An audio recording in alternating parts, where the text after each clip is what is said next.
Today we got vehicle rules, or I should say more vehicle rules for Warhammer 40,000, Warhammer 40k 8th edition. The vehicle rules, unsurprisingly, well I guess maybe it is surprising that they work just like every other model. And it goes over the stats for our Necron Annihilation Barge. It's kind of funny they've been asking people for, or people have been asking for Necron profiles and they've been given that, that kind of trollish pick. But now we got a little snippet of what a Necron thing does. And one of the neat things was that now the vehicles themselves have a weapon skill and number of attacks. And this isn't a walker. This is typically something that zoomed around and scooted and was just a kind of a gunboat. But now it's got stats that allow it to fight in close combat, which is neat because it gets the same rules as any other figure in the game now. It can move, it can advance, and then it can charge. You know, and I'm sure benefit from that Phantom Inch we keep talking about. So while the thing has, I guess, not the best ability to pummel folks into combat, it's just got a weapon skill of needing a 6+ to hit. It does have a decent strength.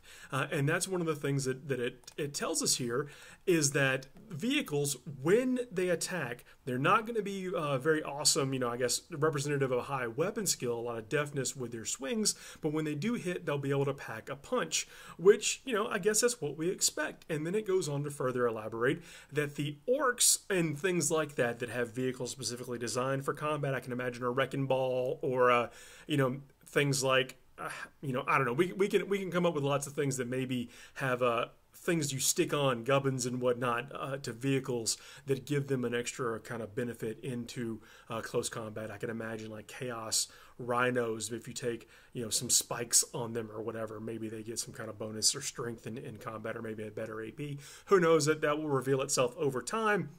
But it's neat that the vehicles are now, you're not going to have a whole separate profile and rule set for vehicles, you know, so rams and thunder blitzes and tank shocks and that kind of stuff will be, I guess, all streamlined into the regular movement rules.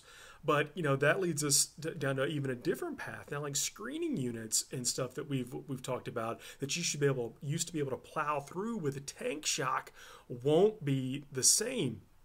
There's going to have to be whole new tactics for that. So this gives us some answers, but then leads us to a whole different questions, I guess. Vehicles will be affected by all the rules. We know that they can shoot like everyone else, and then when they move, they're -1 with their heavy weapons. That's the same rules that if it would be a foot troop, but it's going to have this other stuff, higher toughness, a higher wound count and that kind of stuff. So, you know, I'm excited. I'm genuinely, I guess, enthusiastic about this change. I think it's going to do some stuff. And let me tell you why. I don't want to make that just be some blanket statement that I say.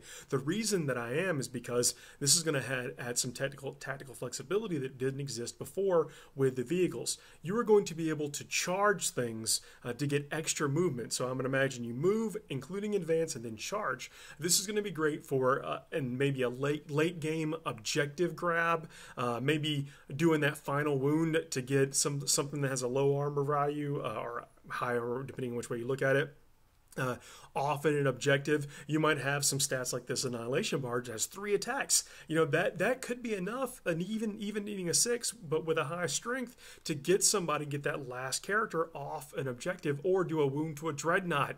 You know, with the ability with everything can fight and wound everything in this game.